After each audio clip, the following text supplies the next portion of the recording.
Where inspiration strikes.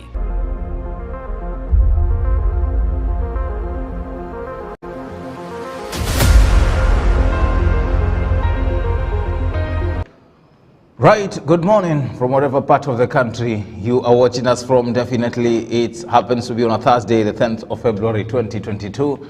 I do hope you have just woken up very fine and healthy.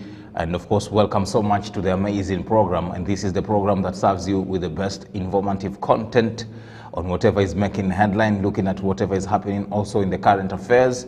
That is what we'll be just looking into on our first segment of the show.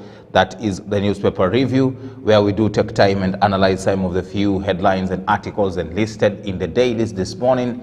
What are we waking up to as far as the news is concerned? Remember, we are just 179 days to the general election, and the timeline has begun, and the countdown has begun as well. And we also look forward to so much happening within our political arena, looking at different people who are coming into politics as well. That is what I see is also making headline in the different newspaper. Some of those civil servants who have resigned their different dockets to get into politics. And also withstanding with that, we'll also look at a very amazing topic here this morning that is pertains to the youths who are continuing to study and doing different courses in the different universities and colleges.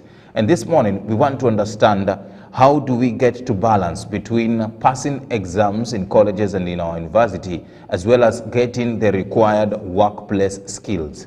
Now, it is said that passing an exam is one thing, and also getting the necessary required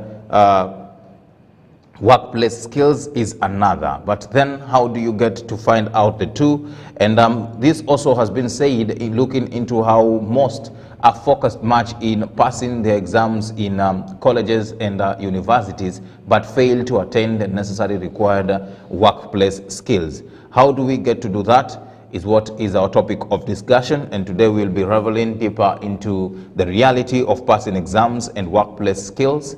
And my guests are already in studio here together with me. I'll be speaking to Mr.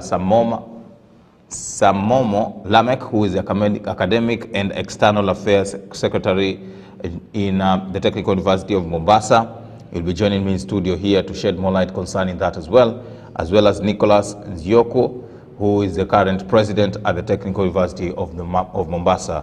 And the two will be discussing here on a very important topic, that is passing exam and workplace skills. So start sharing your comments, start sharing your thoughts concerning this topic of discussion. Remember, our number is up and running. Also, you can check us live on Facebook Live. You can as well as do comment there on the comment section. And we will be so glad to hear from you, and we will sample your views as we get along with the program. Passing exam and workplace skills, are the two intertwined or are the two inseparable? That is what we will be discussing. So stay tuned for that discussion that will be coming your way in just a bit. Once I'm done looking at what is making headline this morning. Now, speaking about what is making in the dailies, let's look at the front page of the Daily Nation. And the front page of the Daily Nation, here we are told that it's a harvest season. That is what is happening. It is a harvest season. And who is getting what is the question asked on the front page of the Daily Nation. If my director can put that up for you as well to see. There is that picture showing you the Deputy President, William Ruto, together with the Azimio leader, Raila Odinga. And as senior government officials resign to vie in the August election, this is not just a battle for votes, but for money and clout as well. And that story is whatever is enlisted on page 6 of the Daily Nation. And cabinet secretaries who have joined the Azimio wing, we have Cecily Kariuki, who was serving at the docket of Water Ministry. We also have East Africa Commission, Adan Mohammed, who seeks to become the next governor for Mandera. And we have John Munyes, who seeks to become the next governor of Turkana. And he was holding the petroleum and energy docket. And that is what is being enlisted here on the left side of the Daily Nation. And on the right side, We have cabinet secretaries who have joined the UDA party. We have the likes of Charles Keter for devolution, amongst other. We also have CAS who have joined the Azimio coalition. They are enlisted there. We also have the CAS who have joined UDA party, the likes of former Inspector General Joseph Boynet, and who wants to become the next governor of Elgeyo Marakwet. So those are some of the few names enlisted, and how different political contestants, particularly Deputy President together with Raila Odinga, have harvested the civil servants seeking to vie in different elective position come August 2022, this coming 9th, of course.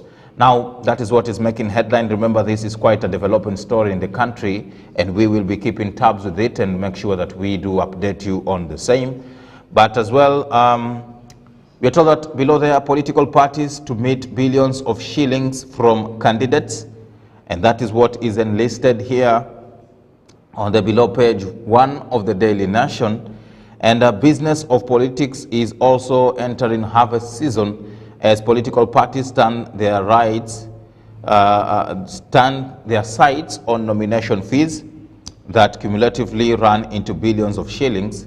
And amongst the topmost political parties, we have the United Democratic Alliance, where the governor is supposed to be paying 500,000 shillings, whereas the senator will pay 250,000 shillings. The women rep will also pay 250 shillings, a member of parliament 250 shillings, as well as the member of a county assembly will pay 50,000. And those figures are also equated to the ODM party, and this tells you that to some extent it's also a season to a financial reap here, particularly in the political parties. And that is a matter that also has been on the focus, has been quite on the focus, looking into some of those individuals who are seeking these elective posts have had to weigh into the matter. Joe eyes richer pickings on the national stage. Mombasa governor is leaving local politics. That is what is happening on page 5. And this, we saw it after he hinted on how he seeks to get into the Azimio government, if at all it will form government after the general election. And this shows you that there is a clear indication that he is eyeing a richer pick at the national stage and is now leaving local politics after he is done with his 2 terms as governor of Mombasa. That is story number 5 on page 5 of the Daily Nation. So those are some of the few headlines enlisted this morning, as well as there is one that I need to touch on, and of course we'll also make our discussion. I'll be asking my guests here in relation to universities get 214 million boost from Treasury.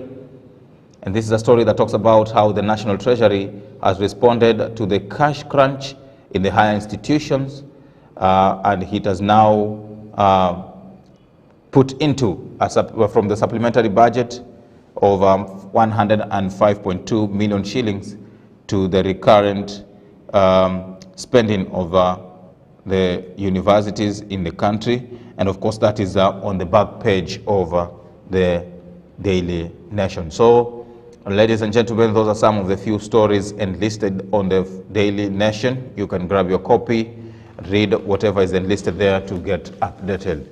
Now straight, I want to look at what is also making headline in the Standard. I want to look at what is making headline in the Standard this morning, and what are we waking up to as far as the pages of the Standard are concerned. And here now, resign, Ruto told as allies say DAP a deep state project.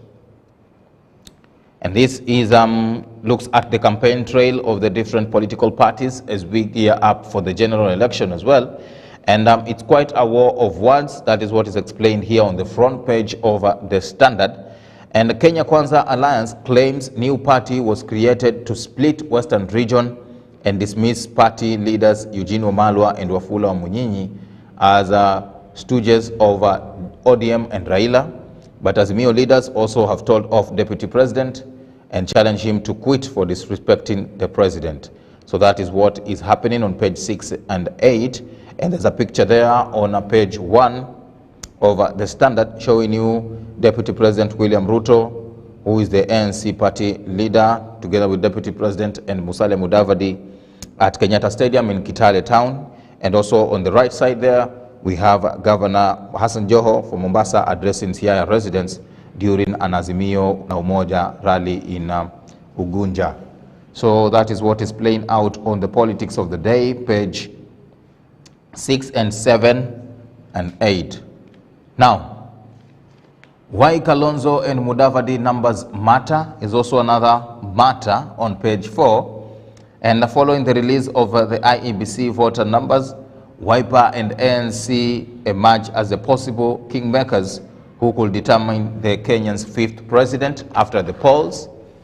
And according to the numbers here, it talks about a fraction of the lower eastern region and also the western Kenya having to be the determinant for those who, for whomever will be the president come the after general election. And looking at the game of numbers in the State House race so far, and it takes us back to 2013 during the election, where Kenyatta, that is President Uhuru Kenyatta, got from Western 140,000 votes, whereas Mudavadi got 378,000, and Mr. Odinga got 847,560. And also we see here in 2007, when Kalonzo Musyoka was on the ballot, the lower eastern voted overwhelmingly to Kalonzo Musyoka at a whopping 85.5%, and also followed closely by Kibaki, who then won the election at 9.9%, and Raila Odinga came third at 1.8%. So this tells you clearly that the vote reached Western and also the lower Eastern will be seen as the determinant into the general election. So that is what is happening, and we will wait and see how things goes by in relation to that, and also to give you details in relation to matters about the game of numbers and how the IEBC also has been saying about the voter registration. That is an exercise that elapsed this last Sunday. Magoha says 2021 examinations are ready. That is on page 20. And this is a story that talks about how the national exams, that is the KCPE and the KCSE, which are slotted for March, are already ready, and things are getting into hand as far as the education and the examination is concerned.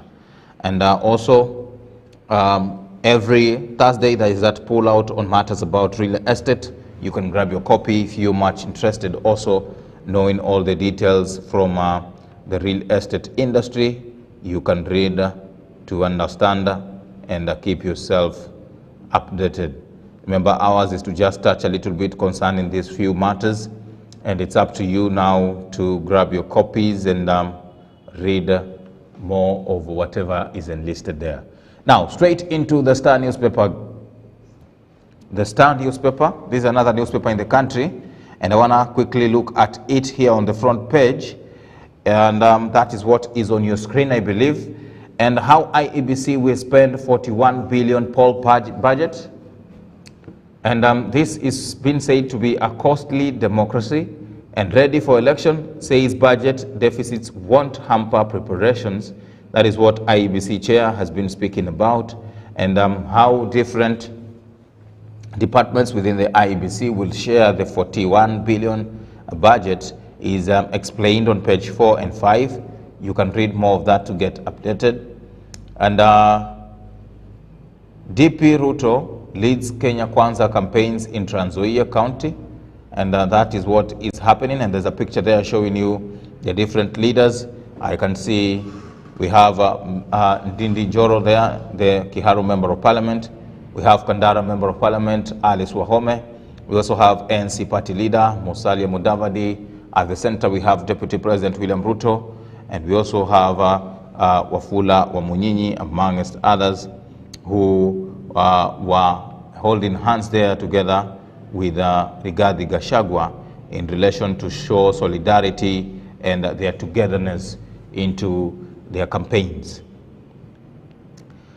Now, another story here that is quite shocking about disappearance is whatever is enlisted on page 2 of the Star. And you're told that Mtwapa dad picked from his home by armed men, never seen again. And this is the gentleman here by the name Nasoro Mohammed, who on 5th February was said to be abducted by unknown men who posed as policemen. And since then, his whereabouts have not been known. And yesterday we saw the Muhuri organization calling on to the government to produce this gentleman, whether dead or alive, so as the family can be at peace. And also they did mention that these incidents are quite increasing, and this is a matter that they feel needs to be quickly addressed. And that is what is also making headline on page 2 of the Star. Now, on top of the Star, last but not least, we're told that YCS Munya, Kagwe, and Yetanyi chose to stick with President Kenyatta. And these are the three cabinet secretaries who have not shown any interest whatsoever to join politics, and they have stuck with President Uhuru Kenyatta. And reasons for that I explained on page 6 of the same newspaper. Grab your copy, read, and understand as well. And remember, we just need to touch a little bit, and it's up to you now to grab your copy. And also I want to remind you that our topic of discussion this morning, it's quite interesting, looking how we get to balance between passing exams in colleges and universities, as well as getting workplace skills. And this also happens as many employers and people who run businesses and those who seek also, who handle the market, with the job market, have blamed that most students come out from university with quite little skills for the workplace. But when you look at their paperwork and the papers at which they produce, they show some bit of good results. What exactly is going wrong in line with getting the workplace skills as well as passing examination? Do you feel that our universities are more concerned about theoretical part of view and not the practical thing? And what needs to be done as well for us to help these students and those who come out from the universities to get the necessary workplace skills? That is our topic of discussion, and I'll be engaging two gentlemen in studio here. In their capacity, they will be explaining to me how they see issues within the universities and how the academic affairs also are faring in relation to this topic that we will be discussing. That conversation will be coming your way in the next 4 minutes, but I want to look at two newspapers here before I call it a wrap. And the People's Daily, quit or not, Ruto's big dilemma. That is what is explained on the front page of the People's Daily. And in 37 days, DP must resign from Jubilee and officially join UDA. Then decide whether to step down as the country's number 2 or stay on like an estranged spouse, not willing to vacate marital house. That is on page 6. And yes, the DP is in a big dilemma. 37 days to go. He must be resigning from Jubilee and officially joining UDA. Now, why CS Yetanyi Munya did not resign? That is what is explained on page 4 of the People's Daily as well. Grab your copy. And we are told here, it is a relief as IBC advises MCS not to quit yet. And this was quite a thorny issue, looking at how different people were, explaining and giving their understanding of the Constitution in relation to those members of county assemblies who are seeking to get to be members of parliament. But yesterday, Wafula Chebukati said that the members of county assemblies are not supposed to resign yet, but they will do so when they need to produce their nomination papers to the IEBC to contest at different top positions like that of the member of parliament, or even those who are seeking to become women reps and senators and governors as well. But that is what is happening on page 5 of the People's Daily. Last but not least, NHIF contribution may soon be deducted from your mobile cash. That is what is happening on page 8. And Kagwe says that the state is in talk with Safaricom and other technos on proposal that is aimed at funding the universal health coverage. And this is in line also with whatever President Uhuru Kenyatta came to commission here in Mombasa, looking at how he seeks to leave a legacy in line with the universal health care coverage. And now Kagwe says that state may soon want to deduct the NHIF contribution from your mobile cash. Wow. Taifa Leo. Kwenye ukurasa wa Taifa Leo, mpenzi mtazamaji, picha zinazoonekana pale ni wale ambao wamejimwaga topeni, na kujimwaga topeni hapa kulichonakiliwa ni kuingia siasani. Na hawa ni wakuu serikalini na viongozi mbalimbali, mawaziri na makatibu walioacha nafasi zao na kuingia rasmi katika siasa. Tunaye bwana Adan Mohamed ambaye anataka ugavana kule Mandera. Tunaye Sisli Kariuki ambaye anamezea ugavana Nyandarua. Tunaye Joseph Boynet ambaye anataka ugavana Elgeyo Marakwet. Tunaye George Natembea aliyekuwa kamishna mkuu pale katika eneo la Bonde la Ufa na sasa anataka ugavana Trans Nzoia. Alafu tuko naye Hamadi Boga ambaye alikuwa katibu katika wizara ya ukulima na sasa analenga kuwa gavana katika kaunti ya Kwale. Na kufikia usiku ya mwisho ambayo ilikuwa jana, watumishi wa umma wanaotaka kuwania viti katika uchaguzi mkuu walipaswa kujiuzuru, na tuliweza kuona baadhi yao wakifanya hivyo, na taarifa hiyo ndio iliyonakiliwa katika ukurasa wa pili. Tukiachana na hayo, katika ukurasa wa 3 ni kwamba baadhi ya wanachama wa ODM wataka kinara wao Raila Odinga atimuliwe, wakisema amevuruga demokrasia chamani kwa kukwamilia uongozi kwa miaka 16. Wanasema kwamba imefikia wakati ambapo kiongozi huyu aweze kupeana hatamu za uongozi za chama kama ilivyonakiliwa kwenye katiba yao ya chama. Lakini kwenye swala zima la afya ni kwamba muuguzi ambaye huwatuliza wagonjwa Mombasa kwa kuwaimbia apewa tuzo. Nesi huyo alituzwa na waziri wa afya Mutahi Kagwe na gavana wa Mombasa Hassan Joho, na bila shaka lazima niangazie muuguzi huyo haswa ni nani, na anafahamika kama Rieta Shiviha ambaye alikuwa ametuzwa kutokana na kuwaimbia wagonjwa kama njia mojawapo ya kuwatuliza hata ilhali wanakumbwa na matatizo ya kiafya. Lakini ni nesi anayeuguzwa wagonjwa kwa nyimbo atuzwa na waziri Mutahi Kagwe, na aliweza kutuzwa wakati wa kongamano la afya lililofanyika mjini Mombasa na kukamilika pale jana, na ni jambo hilo la msingi. Maeneo haya yataamua wazito kaunti za Pwani. Unaambiwa kwamba wapiga kura katika kaunti ya Kilifi na Mombasa ndio watakaoamua uzito uko wapi katika eneo hili la Pwani, na kutokana na maeneo mbalimbali yaliyonakiliwa hapa katika kaunti ya Kilifi, tuna maeneo bunge kama vile Kilifi Kaskazini ambayo ipo na takriban wapiga kura 1117. Alafu tupo pia na eneo la Malindi ambalo liko na takriban wapiga kura 95,000, na Kilifi Kusini pia lipo na wapiga kura 96,000. Na miongoni mwa walionakiliwa pale kama kuwa mstari wa mbele kwenye kinyang'anyiro cha ugavana ni pamoja na Bi Aisha Jumwa pamoja na Gideon Mungaro. Alafu tukija Mombasa, tunaambiwa kwamba kaunti ya Mombasa katika eneo la Kisauni ndilo eneo linaloongoza kwa kura nyingi zaidi, ambapo liko na takriban wapiga kura 1140. Alafu ikifuatwa kwa ukaribu na Mvita ambapo liko na kura 1125.